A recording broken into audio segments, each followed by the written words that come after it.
Alhamdulillah rabbil alamin bismillahirrahmanirrahim sallallahu alaihi wasallam wa ala Muhammadin wa ala alihi wa sahbihi wa baraka ajma'in. Rabbi shrah li sadri wa yassir li amri wahlul 'uqdatam min lisani yafqahu qawli. Amma ba'd. Alhamdulillah, sebelum menceritakan sedikit daripada Sahih pertama saya muliakan, saya cintai, saya hormati para khususnya Habib Muhammad bin Husain Al-Idrus. Mudah-mudahan dengan kehadiran beliau kita semua diberkahi oleh Allah Subhanahu wa Ta'ala. Segala dosa-dosa kita dihapus Allah Subhanahu wa Ta'ala. Kabulkan segala hajat kita dan doakan beliau. Mudah-mudahan selalu dalam keadaan sehat walafiat. Bahwa rezekinya dikabulkan hajat-hajat beliau. Dan mudah-mudahan kita dikabulkan bersama dengan Nabi Muhammad SAW. Tokoh-tokoh agama, tokoh masyarakat, orang tua dan alhamdulillah secara tidak terduga di tengah kesibukan beliau, alhamdulillah hadir juga orang tua kami dan kita, Bapak Syahid. Mudah-mudahan beliau mudah-mudahan selalu dalam lindungan Allah Subhanahu wa Ta'ala. Selalu diberkahi oleh Allah Subhanahu wa Ta'ala. Semoga beliau dipanjangkan umur oleh Allah Subhanahu wa Ta'ala dan kedekatan kepada Allah Subhanahu wa Ta'ala. Dan semua para hadirin dan hadirat yang tidak bisa saya sebutkan satu persatu, mudah-mudahan tidak akan mengurangi rasa hormat dan ta'rif belum kepada pihak sedikit, karena nanti akan diisi oleh Habib Muhammad Al-Idrus. Beliau akan memberikan tausiah kepada kita dan banyak sedikit menceritakan siapa yang telah kita hadiri. Syekh Muhammad Al-Syekh Al-Idrus, beliau ini adalah panggilan waktu kecil beliau, adalah nama beliau itu adalah Muhammad Ja'far bin Abdullah Al-Hindi. Abdullah Al-Hindi ini kawin dengan seorang perempuan yang ada di daerah di London, namanya Siti Aminah. Kawin beliau tersebut berdiam di sana mempunyai anak namanya Muhammad Al-Ashraf. Beliau waktu kecil beliau adalah Muhammad Ja'far. Beliau ini di waktu kecilnya beliau sudah dapat keutamaan dan keistimewaan yang telah diberikan oleh Allah Subhanahu wa Ta'ala kepada beliau, sehingga beliau di masa waktu kecil tersebut melihat kejadian yang sangat nampak tersebut dalam diri Syekh Muhammad Al-Idrus. Beliau diambil oleh raja di zaman tersebut yang bernama Tahir. Diambil oleh beliau untuk diambil bagian di kerajaan di zaman tersebut, sehingga dalam beberapa tahun beliau bagian di kerajaan tersebut dan oleh diri orang tua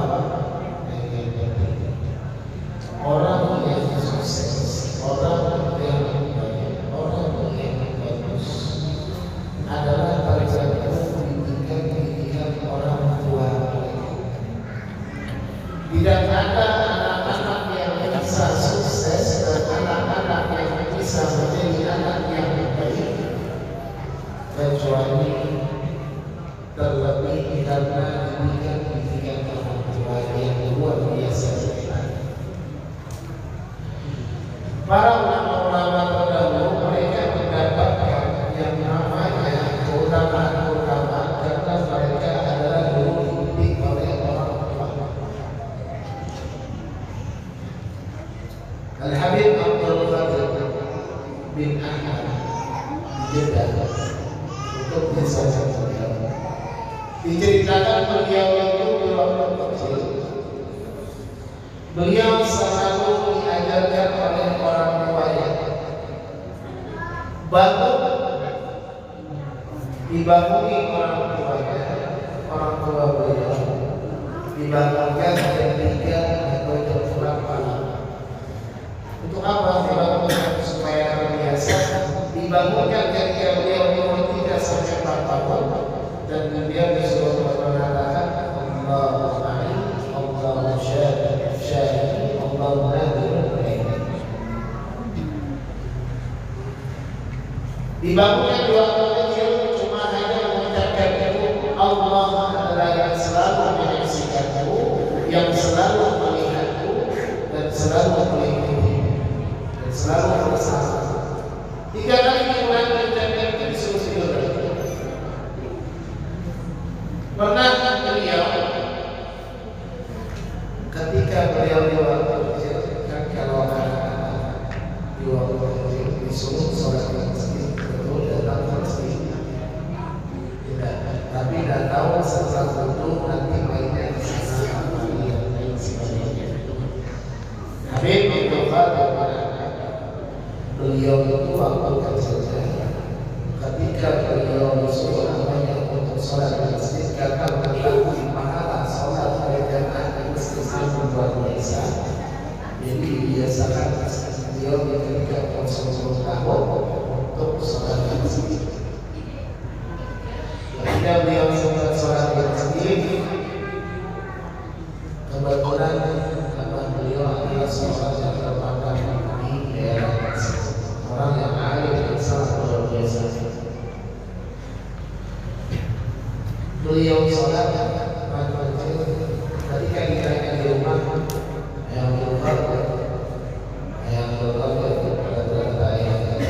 beliau kalau ada sholat mana masjid saking menjaganya didikan orang tua bilangnya siapa yang berdebat pulang bilang pulang siapa yang bisa tidur pulang bilang pulang apa yang ada pulang bilang pulang itu dan begitulah juga Syekh Muhammad Al-Bajali pun dididik oleh pendidikan orang tua dan beliau mendidik kepada anak-anak beliau dengan pendidikan yang sangat luar biasa. Beliau mendidik kepada keturunan beliau dalam keadaan yang sangat luar biasa. Pendidikan yang sangat hebat, pendidikan yang sangat bagus, sampai dididik oleh seorang ayah di waktu kecilnya.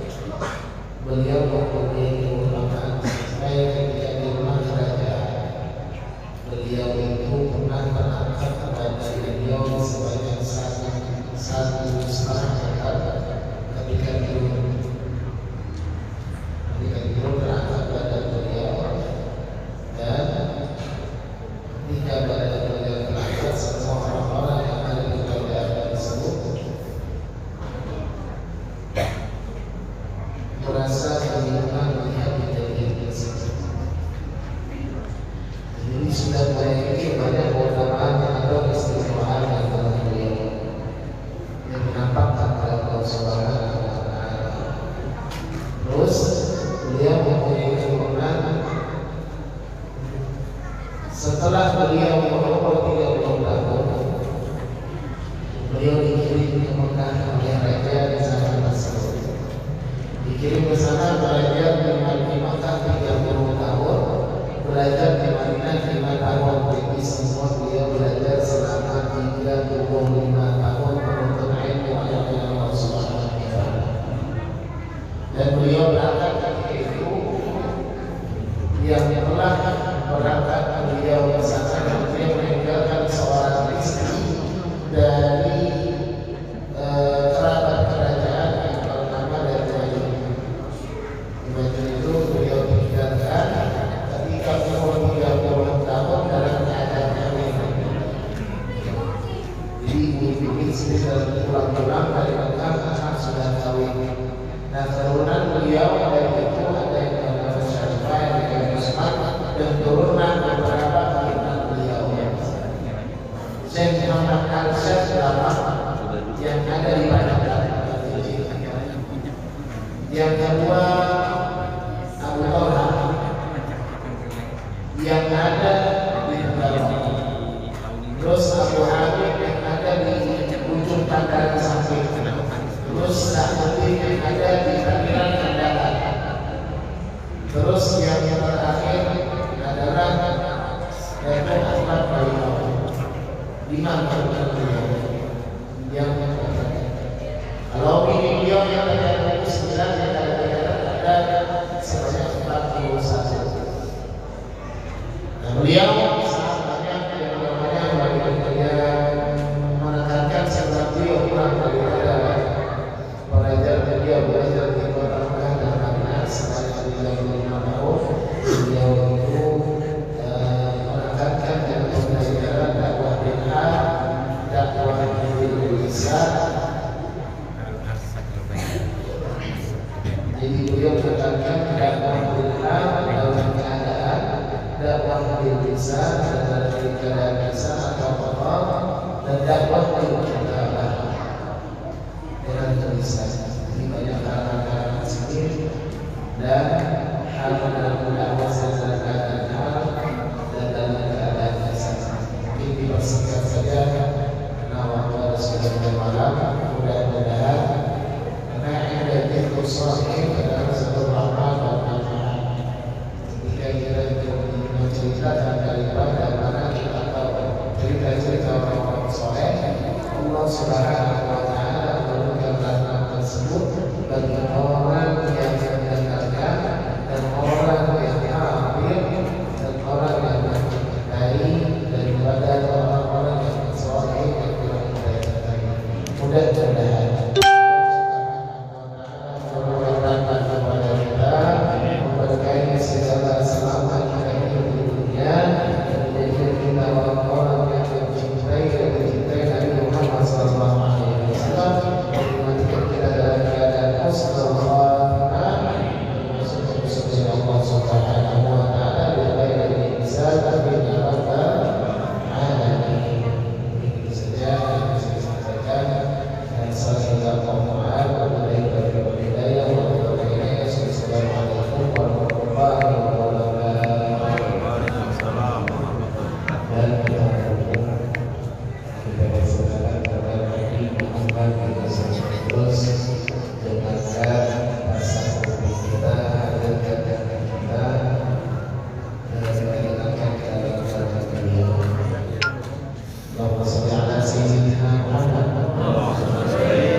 Allahumma shalli wa sallim ala sayyidina Muhammadin mustahdan rahmatillah alhamdulillah salatan wa salaman alaihi wa billah wa ala alihi wa sahbihi wa man wala. Alhamdulillah, malam hari ini Allah kumpulkan kita bersama-sama dalam memperingati hauliyah salah seorang saleh ulama panutan bahkan aset suri tauladan yang dimiliki oleh masyarakat Kalimantan, khususnya kita orang Banjar Kalimantan Selatan, yaitu Maulana Imam Syekh Muhammad Arsyad Al-Banjari, yang mudah-mudahan sudah mengkampuni beliau Allah turunkan rahmatnya bagi kita semua amin ya rabbal alamin. Sebagaimana Nabi Muhammad SAW bersabda, "Inna dzikri sholihin yanzilur rahmah." Saat menyebutkan orang soleh, Allah akan menurunkan rahmat. Menyebutkan yang bagaimana? Biografinya, namanya, kehadirannya, tingkah lakunya, apapun yang berhubungan dengan beliau, orang-orang soleh, orang-orang yang dekat dengan Allah dan Rasulnya, maka itu semua menjadi sebab turunnya rahmat dari Allah Subhanahu wa Ta'ala. Hadirin hadirat yang dimuliakan oleh Allah, tadi kita telah mendengar manaqib singkat daripada Maulana Imam Syekh Muhammad Arsyad Al-Banjari. Begitu luar biasa, sempat membaca juga bahwasanya beliau dari usia mudanya itu memiliki keistimewaan demi keistimewaan. Yang paling utama di sini yang hendak kami sampaikan adalah bagaimana semangatnya beliau dalam belajar dan mengajar ilmu. Ayolah yang dimulakan oleh Allah. Semua dari kita, apalagi orang-orang Banjar, khususnya kayak kami juga orang Banjar, pasti menjadi satu acuan dasar sebagai manusia. Wah, alhamdulillah kita punya Syekh Muhammad Arsyad Al-Banjari. Akan tapi itu semua akan menjadi sia-sia kalau kita tidak mengambil manfaat dari hidupnya. Disebutkan manaqibnya beliau setiap tahun, bahkan mungkin ada yang menjadikan amalnya setiap bulannya, atau mungkin ada yang benar-benar kita sampai setiap harinya dia baca, maka itu tidak akan menambahkan manfaat bagi dirinya kecuali dia mau mengikuti beliau. Sehingga kalau kita perhatikan manaqibnya beliau ini dari umur 7 tahun sudah memiliki semangat untuk belajar. Walhasil sampai diambil anak oleh raja. Untuk apa? Untuk dididik di dalam kerajaan. Sampai tadi kita dengarkan juga di umur 30 tahun beliau melanjutkan perjalanannya untuk belajar kembali di mana? Di tanah haram, di Makkah dan di Madinah. Allah. Ini kita kadang-kadang di Indonesia baru jam 10 aja sudah mulai pegel, sudah mulai capek. Hati-hati, Nabi Muhammad SAW bersabda, "Man bata amaluhu lam yusri' bihi nasabuhu." Yang lambat dia beramal dari dunia, dia nggak mau ngejar ketinggalannya, dia nggak mau mengikuti orang-orang terdahulunya, orang tuanya, lam yusri' bihi nasabuhu. Nggak bakal nasab yang dia miliki, mau dia Al-Banjari atau kami sendiri Al-Idrus sekalipun, nggak bakal memberikan nasab tadi dorongan tenaga untuk mengejar ketinggalan amal kami, kecuali kita mau mulai dari diri kita sendiri. Kita mulai belajar, kita mulai hadir ke sana kemari ke majlis-majlis Nabi Muhammad, kita hadir ke majlis-majlis ilmu semisal ini. Kita siapkan hati kita sebagai wadah menerima ilmu, sampai rumah kita biasakan untuk mengamalkan ilmu yang kita dapatkan. Hadirin hadirat yang dimuliakan oleh Allah, Imam Malik, salah satu imam madhab, beliau pernah mengatakan, man ra'ana fi nihayah, barang siapa melihat kami setelah hasil yang kami dapatkan, maka dia telah tertipu. Maksudnya bagaimana? Wah, kita lihat, wah, fulan bin fulan, Imam Malik ini Masya Allah, Syekh Muhammad Arsyad Masya Allah, ini begini Masya Allah, ini begini Masya Allah, ini orang-orang hebat. Wah, itu masih ada jalur keturunan sama saya. Kan kadang-kadang begitu, gak usah dibohongin. Kata beliau, yang melihat puncaknya kami, maka dia termasuk orang yang tertipu. Tertipu bagaimana? Dia gak melihat bagaimana permulaannya kami. Memulai jalan ini, kata beliau, kurang tidur, kurang makan, kurang bergaul, banyak berpikir, ngejaga wudunya, ngejaga hafalannya, ngejaga lagi pelajaran-pelajarannya, terus ngejaga lagi amalnya. Itu semua beliau kerjakan sampai akhirnya meninggal sehingga kita kenal sekarang orang-orang saleh. Jadi kalau melihat ulama-ulama, orang-orang saleh khususnya yang masih punya jalur nasab ke sana, yang dilihat bagaimana permulaan beliau-beliau semua. Ayolah ahbab yang dimulakan oleh Allah. Syekh Muhammad Arsyad ini bukan orang yang seperti kita, yang hari ini hadir majelis belajar, besok hujan gerimis sedikit adalah izin dulu. Nah, beliau juga nggak seperti kita yang begitu hadir di majelis duduk kena AC tidur. Beliau juga nggak seperti kita yang begitu hadir di majelis, keluar dari majelis lupa apa yang kita dapatkan. Yang ingat cuma apa fotonya. Ya mudah-mudahan foto tadi bawa berkah. Tapi beliau orang yang benar-benar ijtihadnya luar biasa. Itu semua terlihat setelah kepulangannya. Banyak daripada teman-teman angkatan beliau ini, diantaranya yang di Jakarta Syekh Abdurrahman Al-Misri kalau nggak salah sampai. Itu meminta waktu oleh Syekh Muhammad Arsyad sebentar, jangan langsung pulang ke Banjar, di Jakarta dulu, ngajar dulu sebentar. Padahal sama-sama ulama itu hanya, tapi masih minta temen. Nah, untuk apa? Ngebantu untuk ngajarkan lagi di Jakarta. Sehingga diantara yang diajarkan beliau lebih masyhur di bidang fikihnya, padahal semuanya beliau kuasai. Sampai-sampai di Jakarta sendiri beliau membenarkan beberapa kiblat, karena mungkin waktu itu tanah bergeser jadi kiblat agak miring. Beliau menunjuk kiblatnya ke sebelah sana. Pertama pakai ilmu, kedua pakai karomah. Pakai ilmu dihitung dulu, ada ilmu falak yang beliau sangat kuasai. Karomahnya saat beliau menunjuk ke arah sana, dari kerah kumnya ini, apa kum ini, lengan sini terlihat Makkah. Oh iya benar di sana. Ini Syekh Muhammad Arsyad. Kita harus bangga jadi orang Kalimantan, punya sesepuh, punya orang tua, punya ulama yang begitu luar biasa, dan kita pun harus malu kalau kita nggak bisa ngikutin jalan langkahnya beliau. Minimal ada usaha kita untuk mengikuti beliau. Mungkin dari semangat belajarnya, mungkin dari semangat berdakwahnya, mungkin dari semangat mengajak orang kepada kebaikan kepada Allah Subhanahu wa taala, mungkin dari semangat untuk berkhidmat dalam agama ini, mungkin semangat untuk apa? Untuk memiliki perasaan, ya Allah saya pengen membantu dakwahnya Nabi Muhammad. Ya Allah saya pengen membantu dakwahnya Syekh Muhammad Arsyad.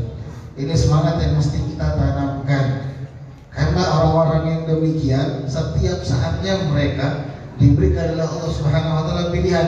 Habis ini kamu pulang dari Masjid Nurul Yadid, kamu pulang ke sini mengikuti Syekh Muhammad Arsyad atau dengan kehidupan kamu seperti biasa. Kamu mau bangun malam setelah itu atau enggak? Kalau enggak ada orang yang menjadi orang besar kecuali mereka semua pasti bangun malam nangis di hadapan Allah Subhanahu wa taala. Bahkan salah seorang penyair mengatakan, "Man ramal ula lailan yaqulu." Yang pengen mendapatkan kemuliaan dari Allah, bangun malam minta sama Allah. Walaupun sedikit minta sama Allah. Ya Allah saya minta. Bahkan Nabi SAW pun merintahkan kita minta sama Allah walaupun cuma urusan sedang. Apalagi mau minta yang lain, minta taufik, minta hidayah, minta inayah, minta maqamat, silahkan minta sama Allah. Ya Allah saya cinta sama Syekh Muhammad Arsyad, tolong ya Allah izinkan saya, berikan saya kekuatan ikutin beliau. Bagaimana beliau kesehariannya itu tidak lepas dari Nabi Muhammad SAW. Memang tidak semua sunnah Nabi dikerjakan, dari bangun tidur sampai mau tidur. Itu bisa dilihat di kitab beliau Sabilul Muhtadin. Nggak mungkin orang bisa tulis karya begitu kalau nggak dihafalkan dulu. Orang-orang seperti beliau ini pasti mengamalkan apa yang dibawa oleh Nabi Muhammad SAW. Pelan-pelan diamalkan, kemudian ingat ditulis. Jadilah karya yang begitu terkenal, bahkan bukan cuma Indonesia. Kalau nggak salah di antara kawan kami pernah bilang di Mesir itu juga dipakai pelajaran kitab Sabilul Muhtadin. Ini kitab karya Syekh Muhammad Arsyad Al-Banjari. Ayolah ahbab yang dimulakan oleh Allah Subhanahu wa taala. Nabi Muhammad SAW pernah ditanya oleh sahabatnya, "Ya Rasulullah, ayyul abad ahabbu ilallah?" Hamba yang bagaimana yang Allah cintai? Akathirus shalah, apa orang yang banyak salatnya? au katsirus shaum, atau orang yang banyak puasanya, au katsirus shadaqah, atau yang paling banyak sedekahnya. Dan kata Nabi SAW, itu semua benar, tapi bukan itu yang pengen saya jawab. Apa kata beliau? Ahabbul ibad ilallah anfa'un nas linnas. Orang yang paling Allah cintai adalah orang yang bisa memberi manfaat untuk manusia lainnya. Dan bagaimana? Kita nggak usah hitung manfaatnya Syekh Muhammad Arsyad sudah terlalu besar buat kita yang dari Kalimantan, khususnya yang di luar Kalimantan pada umumnya. Tapi kalau kita memperhatikan diri kita bisa menjadi hamba yang mencintai Allah seperti beliau kalau kita bisa menghabiskan waktu kita untuk memberi manfaat kepada orang lain. Sekarang kita punya saudara baik di Indonesia sendiri ataupun di luar Indonesia seperti di Palestina lagi kesusahan. Apa yang bisa kita kerjakan? Dari sekarang yang muda-muda ini yang masih sekolah atau kuliah belajar benar-benar ambil kesempatan kalian. Bagaimana? Oh, saya mau belajar, saya pengen jadi presiden, paling nggak saya jadi menteri, saya mau ikut masuk ke PBB. Biar apa? Biar kita punya kuasa. Sayyidina Ali bin Abi Thalib pernah mengatakan, al-haqqu bil nizam yakhliquhu al-batilu bil nizam. Kurang lebih begitu. Kata beliau, kebaikan, kebenaran tanpa ada strategi, nggak ada terorganisir, itu bakal dikalahkan sama keburukan yang terorganisir. Kalian mau keluar mau pedang mau membela saudara Palestina tanpa ada kekuatan birokrasi Indonesia itu bakal sia-sia, nggak bisa kasih manfaat apa-apa. Jangan yang di Palestina tetangga yang kanan kita ini kita kadang-kadang suka lepas makannya sendiri, ngegibah mereka iya, apalagi menghina mereka iya. Baru mau sosok di Palestina, makanya usahakan diorganisir dulu dari waktunya, hatinya, pikirannya, amaliyahnya. Bukan kita mau mengadopkan, bukan, tapi jadi orang yang bermanfaat dari sekarang dimulai. Ya Allah, saya nggak mau lagi seperti yang kemarin. Saya yang masih sekolah, masih kuliah, saya pengen jadi presiden. Saya kita pengen apa? Saya pengen duduk di PBB juga ya Allah, biar saya bisa bantu saudara saya. Kalau toh kita meninggal tengah jalan, niat kita itu sudah sampai. Terus kalau kayak saya ini yang nggak bisa lompat, bukan nggak bisa lompat, kamu punya cara lain. Kamu bisa ngajak teman kamu, ayo kita terus doakan Palestina. Kamu punya keluarga, hidupnya duduk di kursi DPR, suruh hasut mereka semua biar apa? Ayo tolong bilang sama RI 1 biar apa? Saudara kita dibantu. Kali-kali Indonesia punya suara di PBB. Itu namanya kebaikan yang terorganisir. Jadi benar-benar disusun rapi baik-baik. Jangan sampai kita pengen berbuat baik tapi tanpa dasar ilmu pengetahuan tanpa disusun matang-matang. Bahkan pernah dikatakan man amila ahadun amalan, tidaklah seseorang mengerjakan satu perbuatan ala jahlin, atas dasar kebodohan, dia gak ngerti apa-apa. Pokoknya saya pengen baik, saya pengen bela dia. Ala jahlin, dia gak tahu apa. Dia gak punya strategi sama sekali. Ini untuk yang secara umum. Begitu juga amalia sehari-hari, sholat kita, puasa kita, tanpa adanya ilmu ala jahlin, benar-benar bodoh yang penting saya sholat. Itu betul, gak masalah. Tapi dikatakan kana ma yufsidu aktsara mimma yuslih. Yang dia buat kerusakan jauh lebih besar hasilnya daripada yang dia perbaiki.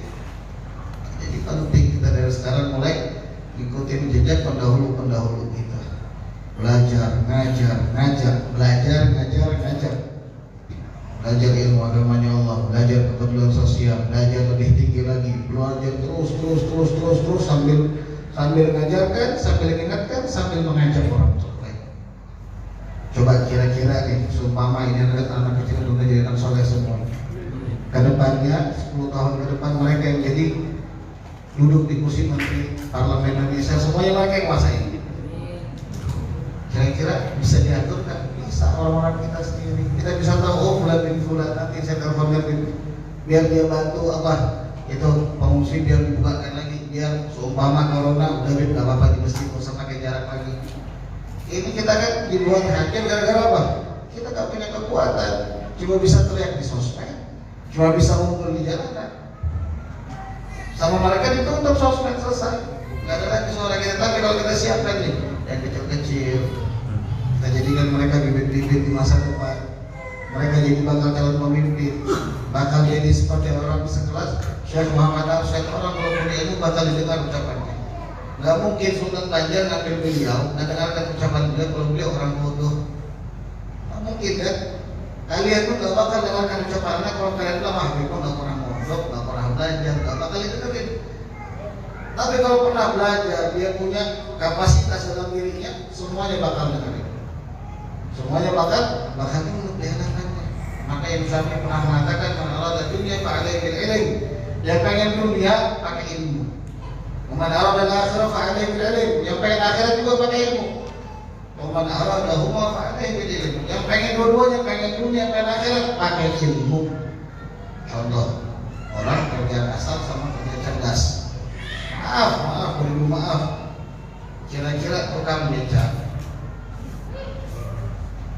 sama manajer Telkomsel lebih besar mana gajinya?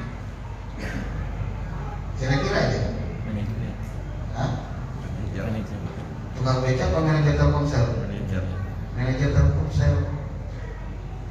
Padahal kalau kita pikir setiap tetes keringat itu berharga, ternyata enggak. Setiap putaran otak itu jauh lebih berharga. Ini karena pakai ilmu. Jadi kita pun begitu, pengen dunia aja harus pakai ilmu, dengan duduk santai di bawah AC, kopi disiapkan sama sekretaris, pakai ilmu. Apa itu orang yang pengen akhirat? Bahkan pernah dikatakan oleh para ulama, nanti bakal datang satu zaman, satu kaum yang mereka ini sudah nggak mau lagi belajar agama.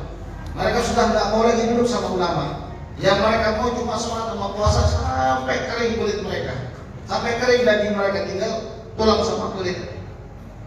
Akhirnya yang mereka jadikan patokan orang-orang bodoh, sehingga mafsadahnya, kerusakan lebih besar daripada maslahatnya. Kita sudah mulai, anak kita udah mulai malas belajar, udah mulai malas tahlim, udah mulai malas lagi untuk hadir-hadir di majelis, udah mulai malas lagi untuk hadir sholat ke ulama-ulama. Makin bodoh akhirnya kualitas anak. Tapi kalau kita nggak mau, kita pengen punya anak yang soleh, orang agama, jadi orang besar, maka dibiasakan dari sekarang. Jadi kalau kata beliau, di antara hal yang paling utama membantu perkembangan seorang anak adalah didikan dari orang tua. Al-Imam Syafi'i itu beliau menjadi orang besar karena ibundanya setiap selama hamil mengandung beliau itu dibawa ke setiap ulama. Setiap ada majelis dia bawa, lagi hamil, mau seperti apapun tetap dibawa hadir, sambil dipegang, disolawati, doakan ya Allah, dan dia jadi anak soleh, dia jadi anak soleh, dia jadi orang besar, dia jadi ulama soleh, dia jadi panutan di zaman ini, dia jadi begini. Akhirnya keluar Imam Syafi'i, jadi orang besar. Akhirnya semua ucapannya didengarkan sama orang, semua ucapannya didengarkan sama orang. Habib bakal diuji, semua pasti bakal diuji oleh Allah Subhanahu wa Ta'ala. Karena Allah sudah katakan dalam firman-Nya, ahasiban nasu ayaqulu amanna ayutraku wa hum yuftanun. Ayutraku ayaqulu amanna wa hum yuftanun. Apakah orang-orang ini mikir, apakah orang-orang ini ngira mereka dibiarkan oleh Allah Subhanahu wa Ta'ala untuk mengucapkan saya beriman kepada Allah, kemudian tidak diuji sama Allah? Semua dari kita ini pasti diuji. Makanya hadir ke majelis itu penting untuk apa? Biar lolos dari ujian, biar lolos kita daripada amal-amal yang kita kira benar tapi ternyata di hadapan Allah bakal jadi sia-sia. Ya Allah, yang diberkakan oleh Allah. Al-Imam bin Ruslan dia mengatakan dalam suratnya, wa kullu man bi ghairi ilmin ya'malu a'maluhu mardudatun la tuqbalu. Semua orang yang beramal tanpa dasar ilmu, tanpa dasar ada pengetahuan, maka semua amalnya dia, kata beliau, ditolak oleh Allah Subhanahu wa Ta'ala. Dan sebab itu kalau kita memang benar-benar cinta sama Syekh Muhammad Arsyad, sama orang tua kita yang terdahulu, sama guru-guru kita semua, mulai sekarang kita tanamkan diri kita, ya Allah, saya pengen ikutin beliau, saya bakal usaha untuk lebih rajin lagi belajar, mengajar, belajar, mengajar, belajar untuk diri saya, mengajar juga untuk memberi manfaat kepada umat, dan mengajak orang untuk kembali kepada Ya Allah. Jadi harus katakan mudah-mudahan jadikan kita semua termasuk orang-orang yang kelak diakui oleh Syekh Muhammad Arsyad, termasuk daripada anak cucu keturunan beliau, termasuk orang-orang yang mendapatkan syafaat dari orang soleh seperti beliau. Dan mudah-mudahan kita juga nanti kelak dikumpulkan oleh Allah Subhanahu Wa Taala bersama Syekh Muhammad Arsyad dan bersama baginda Nabi Muhammad Sallallahu Alaihi Wasallam di dunia sampai di akhirat. Amin ya rabbal alamin. Alhamdulillah. Wassalamualaikum.